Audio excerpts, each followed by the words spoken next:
Hey, what's up, everyone? Welcome back to my channel. So, in this new update, we got a new tank, Alcor. Pretty much looks like Master Oogway from Kung Fu Panda, if you've seen that movie. My initial impressions are not really that great, as you'll see in a few seconds throughout the video how he performs. So, I only pulled up to 130. I usually go up to 180, but I'm completely out of limited right now, so I'll have to wait until ancient altar resets that I can get it 180. But coming to gearing, there is no need of putting any accuracy on his gear at all. So pretty much this is what I came up with. It's better to run surge based crit gear rather than opportunistic, and you do want to play him in crit gear. In PvP, you can opt to go for a PvP like a tank based defensive setup for opportunistic and vigorous, or even blessed. But for now, I'm gonna be running him like this. So pretty much what you're looking for is crit rate, crit damage, HP, and damage reduction when you're running him in PvE. So these are the rest of his gear: crit rate gloves, HP helmet, HP boots, and these are his legs and his chest piece. So I believe I have around 90%, 97%. Yeah, they're 97, really close. I have to look tinker his gear a little bit. I'm not gonna get this to 4-star, or even this one. This is not that great. This is okay rolls, but it's missing HP and damage reduction here. So yeah, that's his gearing for now. So the first test we'll be testing here. I'm going to end this, and let's just take a look at his skills. Okay, let's just take a look at his skills.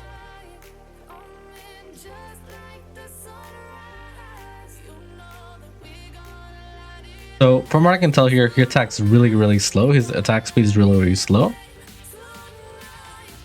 Look at that knockdown. That's decent knockdown. His ultimate, so he just threw it all the way to out here, and that's kind of strange for me. Like, why he doesn't even teleport to his ultimate. He just randomly threw his ultimate over here, and they're all just like completely. They're not even grouped at all. So his ultimate is really bad. I understand the knockdown chance, but when you're using a knockdown, you want them to be grouped up, right? So just take a look at his ult here. He casts here. I'm not sure why. When they're all over here, and then they're just all scattered. It's just gonna decrease your DPS. Look at that. They just all went over to the other side. I understand this might be good for PvP, but this doesn't help in PvE. You want them all to be stacked and endless for your tanks to be doing the most damage. So yeah, it's a huge bummer on his ultimate. The design looks decent, at least. That's what I can give the devs. And let's just talk about his passive. There's no need for his passive. I don't think this passive is going to be that useful at all, even especially in PvE. Maybe higher stages of Twilight Lands. Alright, so let's put in our tanks back again for the point bonus. We got Canner, we got Pandemonium, Conor, Bergman, new guy, and then Canis. This is how I usually play it, like this. So I'm gonna put Bergman in the back, and I'm gonna put. Oh, sorry. I'm gonna put Bergman in his crit gear. Alright, so yeah, we'll play it like this. I always like to manual these two right here. There's a problem with him. This guy is right. He's gonna knock them all around the map, and you want to be stacked.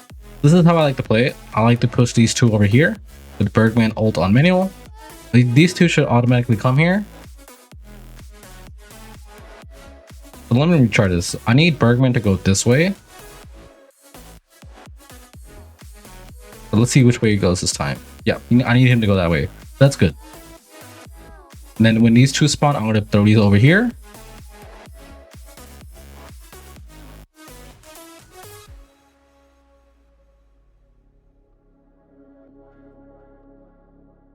Keep in mind, I'm giving the stacks to Conor and Master Oogway first.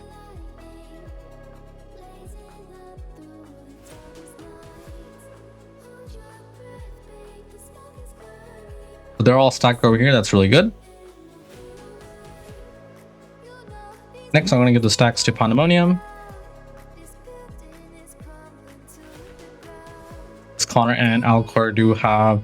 There's 3 stacks here. Yeah, this ultimate, this completely scoring up the position, it's just not good at all. Now I now have to try to re-gear them all onto this corner over here, pretty much.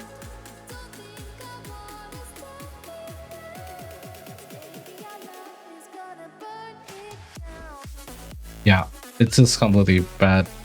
It just keeps getting them scattered, and it's just going to decrease your total points and your score.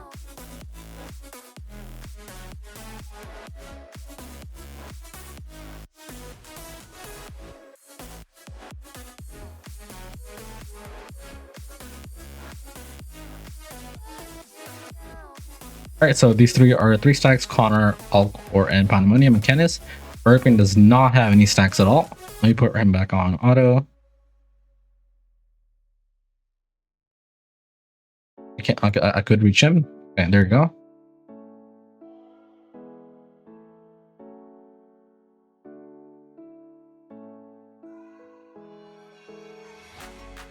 Alright, so yeah, I did not meet my old score. I think I was around 45 trillion instead of 43, but yeah, it is what it is. There's so much RNG involved.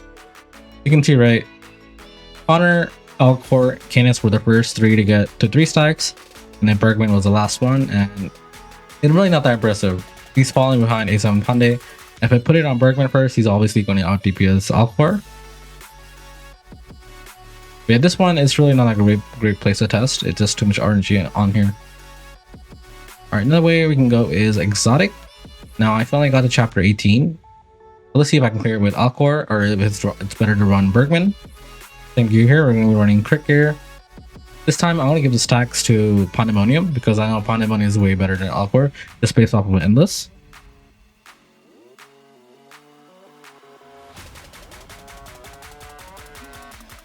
The good thing about his ult is the knockdown, how many knockdowns he can do. That's the only benefit, I believe. But yeah, overall he doesn't really bring that much to the table.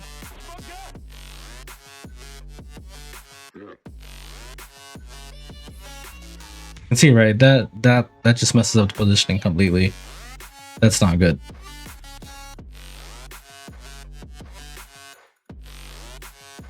So unless they're in a corner, his ultimate just keeps messing up the position in PV like that. So unfortunately, I do have to run him this way, I believe. I don't really want to give him stacks first. I'd rather give it to Conor first. Always better to manual ult on Canis first, because it is going to give it to the person that's next to Canis, and then the one right on the left side, right below that on the left side.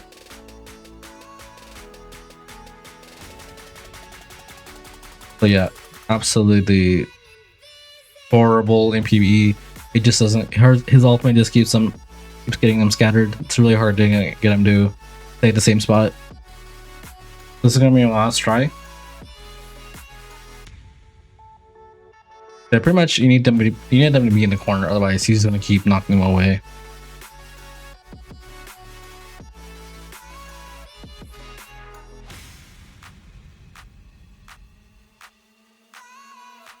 Yeah, like that. So yeah, really not that great. I highly doubt I can clear it with this. So I'm just gonna put in Merkin back.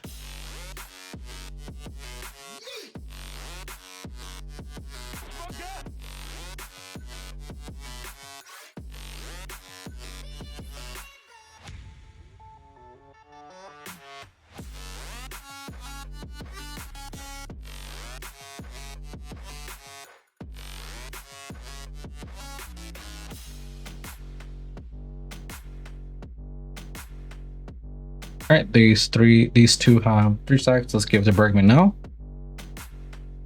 I don't think I can reach him. We'll see. Okay, now I can reach him. Unfortunately, I can't see the HP bar. They're all on the right side of the screen.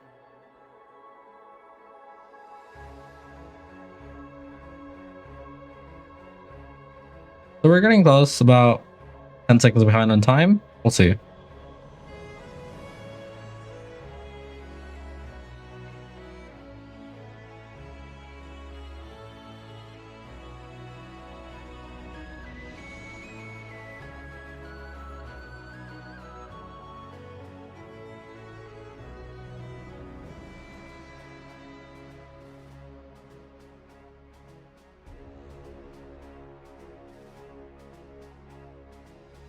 All right, how much am I? I'm about 2 seconds behind, I believe. All right, we'll stop here. So yeah, 6% behind, and see right, Bergman was around 214 and Panamanian was around 600. Yeah, it's just really hard to use Alcor here. It's his ultimate just keeps them scattered away, and you want them to be completely cooped up for the most damage and when you're using tanks. This is really not that great. I'm not happy at all with this performance here. Alright, so yeah, this is exotic. We don't have the tank stage and Katoshin, I believe that's available. Oh yeah, we do, but alright, so let's just go down to here. It doesn't matter. I can use Bergman and I can still clear it. So I don't expect him to make it easier or anything. It's just gonna be the same. Honestly, I think he's gonna die because he's pretty squishy. But he does have a Roggle. Alright, yeah, so that's pretty much it for PvE, I believe. We don't have Holy Land contract. Twilight Lands, I cannot show his performance here because I am at the stage, and tanks are not really the key point here. So yeah, that's pretty much it for PvE. Let's get on with PvP. All right, so yeah, literally only 1% testing against. Where is he? Oh, there he is. All right, let's put in a new guy. I'm gonna assume he's gonna get obliterated if he's in the first row.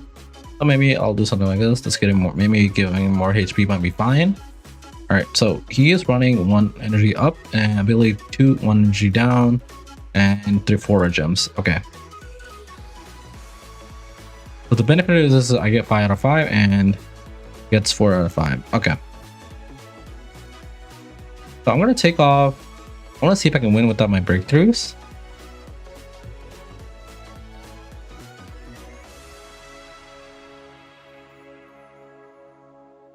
All right, so no one is dead yet on his team. No one cast their ult yet. I do think this might be a loss. We'll see. All right, so Danix is dead. He still hasn't cast his ult. Okay, there he goes. He did cast it finally.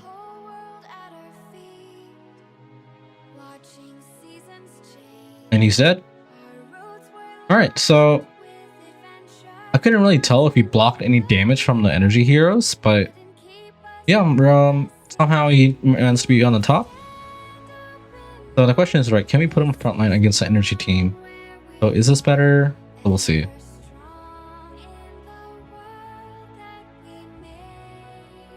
Okay, it did seem like he activated his passive here. I can see, right? Immune. So he might be immune for the rest of the fight, unless it's only the energy damage taken is only for a few seconds, like immunity. So overall, from this I can tell he's mostly a PvP oriented hero, definitely not PvE. Alright, so he's dead. He should be activating his passive here. Alright, so yeah. That immunity has a pretty low chance. I believe it's at 10%. Let me just check again.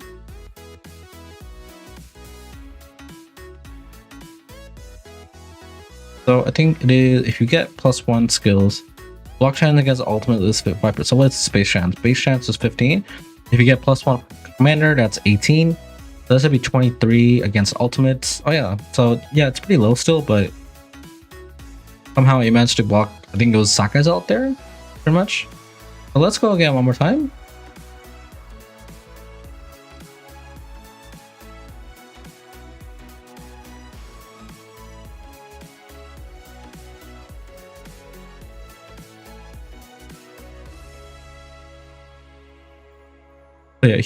Yeah, I can tell, right, his immunity is against Sakai's ult, completely blocked all the damage. There you go, you can tell here, right? Yeah, PvP completely horrible. PvP I think is okay-ish.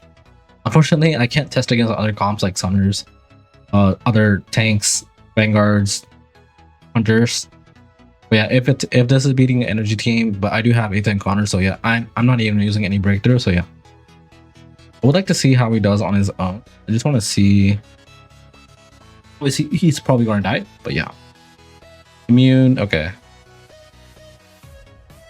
Can I get him to cast 1 ult? That's a key question here. Oh, he does cast it. Interesting. Alright, so yeah, that's not bad actually. Managed to kill, I think, Skino there, I believe. Yeah, Skino is dead. Alright, so overall, my impression on this guy, I think he's just completely a PvP oriented hero. He does give you 5 out of 5 if you have if you have Conor built. If you don't have Conor built, let me just see real quick. For example, let's say you don't have Conor. So my guess is the next weakness is going to be Raish, Carabine, or Zeta, but it's most likely going to be Raish. I don't think Orton's going to be on this next. Let's say you have something like this, right? So you do get 4 out of 5. You don't have 5 out of 5. You don't have Conor. But yeah, we'll have to see. For my account, PvP is not an issue, so I'm not getting him to Immortal 5. He doesn't help my account that much in PvP, pretty much. And PvP, I think it's better PvP here than PvE. That ultimate block chance, I wish it was a little bit higher, but yeah, it may be like 30% or even 40%. But my initial impression is PvE. My final impression is PvE terrible. His ultimate just scares them all, and it tanks do the most damage when they're all grouped up. Yeah, he's just completely bad in PvE. And even Bergman is a little bit better than Alcor in PvE. PvE, I think is good, not great. Let's say mid, usable, but Terror's Awakening is most likely going to replace him anyways. So we'll have to see how he does when Terror's Awakening comes. For now, the question is, do you want to pull him? If you don't have A7 Wobblygon, I would definitely pull on him. But if you do have A7 Wobblygon, I would skip. Most likely, 99% chance Terror's Awakening is going to replace Alcor if somehow they don't manage to mess it up and they make it strong like Conor's Awakening. So we'll have to see it in the future. But yeah, I would skip for now if you do have built Wobblygon. If you don't, then definitely build Alcor. Maybe they'll hotfix him or they'll shadow buff him. We'll have to see with the devs. Yeah, that's pretty much everything for this video, guys. If you like my video, please like, comment, subscribe. Bye bye, guys.